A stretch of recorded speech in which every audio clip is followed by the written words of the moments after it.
मैं Rajendra Raina special news से हाजिर हूँ खास खबर के साथ। आज की खास खबर है हर्बल पार्क यानी औषधि उद्यान होली अंबाला।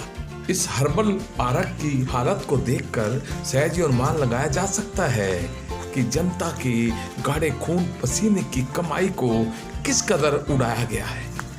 इस पार्क की विशेषता यह है कि इस पार्क का उद्घाटन मॉरिशस के राष्ट्रपति अनिरुद्ध जगन्नाथ द्वारा 15 दिसंबर 2008 में किया गया, जबकि इस अवसर पर मुख्यमंत्री भूपेंद्र सिंह हुड्डा भी मौजूद रहे थे।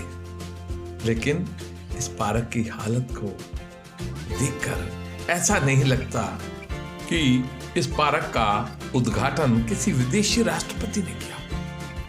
अफसोस की बात यह है कि इस हर्बल पार्क में लगे सूचना पट को भी तोड़ के गिरा दिया गया है। फिर भी संबंधित विभाग की अभी तक नींद नहीं खुली है।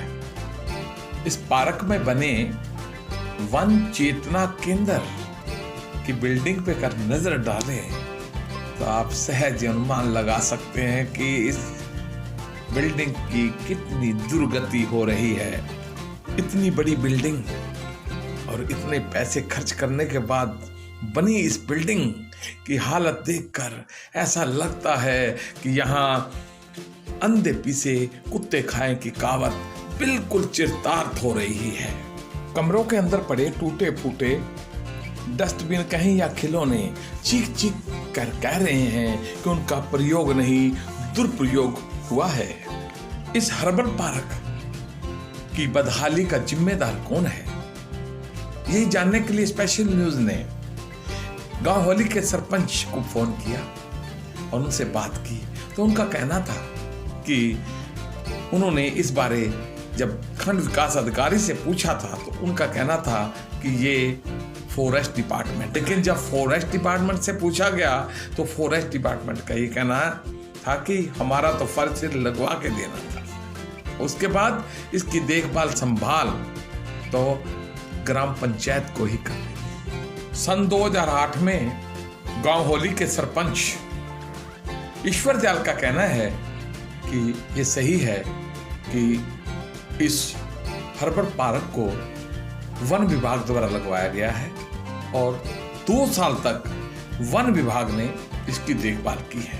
उसके पश्चात इसकी देखभाल की जिम्मेदारी पंचायत की ही थी। लेकिन फिलहाल जो सरपंच है उनका कहना है कि इसकी जिम्मेदारी हमारी नहीं थी, ऐसा उन्हें खंड विकास अधिकारी ने कहा है।